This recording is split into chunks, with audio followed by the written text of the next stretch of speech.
Now, Washington Mornings on the Mall. 105.9 FM. And AM 630. WMAL. 7:07 on WMAL, where Washington comes to talk. Brian Wilson, joined by Brian Neiman, and on the line as we head into this Memorial Day, we thought it might be a good idea to talk to Lieutenant Colonel Oliver North, who's of course, a former Marine Corps officer. There are no former Marines, you know that, don't you? He's a combat decorated Marine. And a man who I must say is an all-around good guy, Mr. Neiman. He really is. Ollie, how are you? Well, I'm getting ready for one of the most unique Memorial Days of my life. Really? Tell me about it. Well, we normally celebrate this and observe it, obviously, with mattress sales, car sales, travel, right, auto races, and sporting events.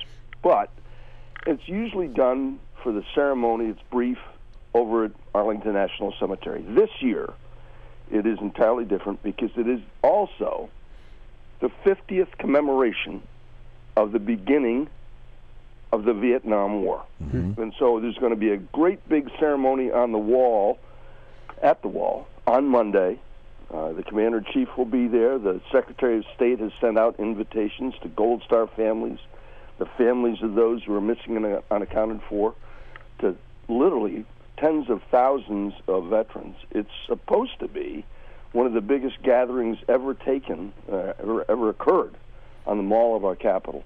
And it's all going to take place at a ceremony right there in the heart of the V of those black granite panels with 58,282 names of those who served, died, and did not come home from that war. Colonel North, you mentioned that we have mattress sales and people go and they go to the beach and it's the barbecue season. I guess it's all good and fine to spend that time with family, but I think that perhaps over the years we've lost the fact that we don't stop and remember that you have the ability to have a mattress sale and to have a barbecue with your family because there were people who made the ultimate sacrifice for our freedoms. When I was a kid, which was longer ago than I sometimes care to say, particularly while I'm wearing a flak and helmet running around after a 25-year-old into the cush. When I was a kid, my brothers and I would all get up early in the morning, put on our Boy Scout or Cub Scout uniforms, go down and meet at the VFW or the American Legion Hall. We each be issued little American flags, get in the back of a pickup truck or a station wagon, and drive in teams that were assigned by the VFW and American Legion to all the little cemeteries in this tiny little town in upstate New York where we were growing up.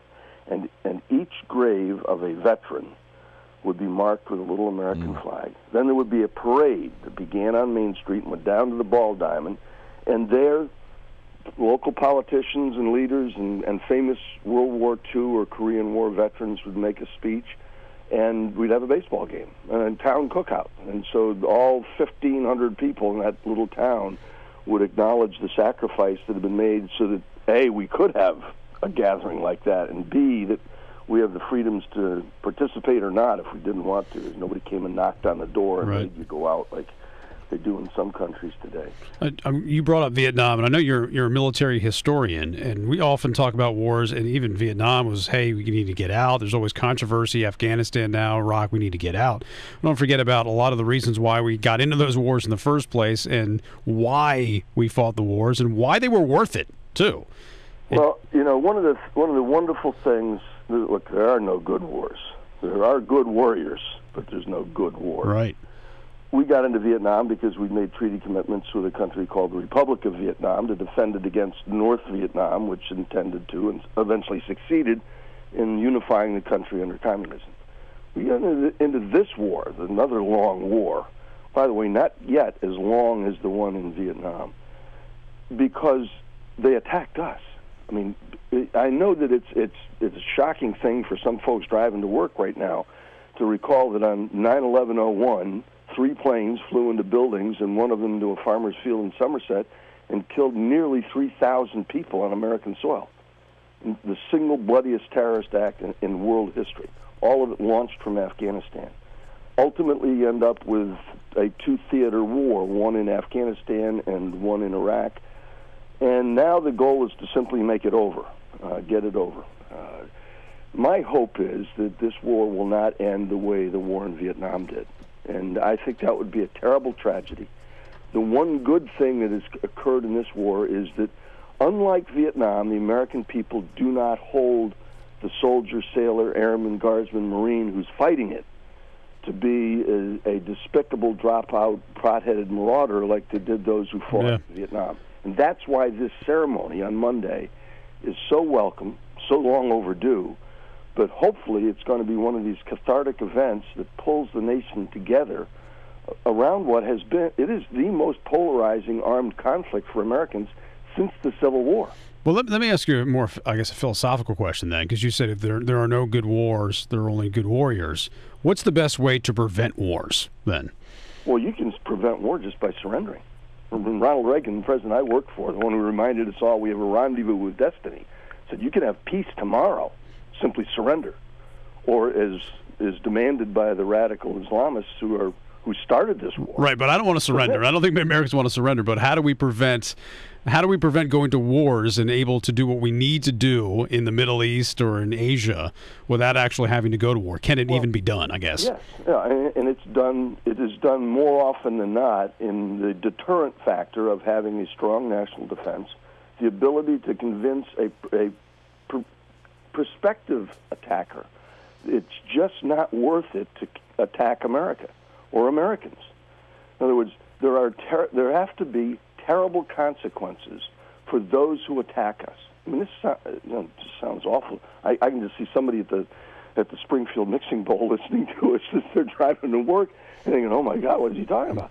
But a strong national defense is a deterrent. It convinces a potential attacker that says, "You know what? It's just not worth it to go after these guys." Let me ask you, Qued. There is one story in the news. We talked about it a lot yesterday. It has to do with the film that's being done about the Bin Laden, matter, and maybe perhaps that some of the filmmakers and producers got special access. Overall, do you think that we've talked too much and revealed too much about SEAL Team 6 and what happened that day? Well, yeah. First of all, a lot of it's being made up. Even the name SEAL Team 6, which hasn't been around since the '80s. And I know because I was there. I was there moving the paper forward to create it. Everybody, back in the early '80s. Here's what's happened. There have been people in Washington D.C. who, for their own benefit, have exposed information that should never have been made public. Some of the consequences of that have been diminished opportunities to do these kinds of things that are necessary. Again, putting in jeopardy those who have done them already, and ultimately putting an enormous risk those who we need to help make those kinds of things happen. The most vivid example of that, of course, is the doctor that has now been detained and incarcerated for 30 years in Pakistan. Here's the message that comes from that. Don't trust the Americans, because if the Americans find out who you are, that you're helping, you will be exposed. And in some cases, this has apparently been done to the benefit of someone's political future. I find that to be an egregious violation of not only good sense, but of national security. And I think what's happened to this doctor, everybody, all of our colleagues, Brian, are running around asking the question, well, gee, is this fair that the Pakistanis have done it?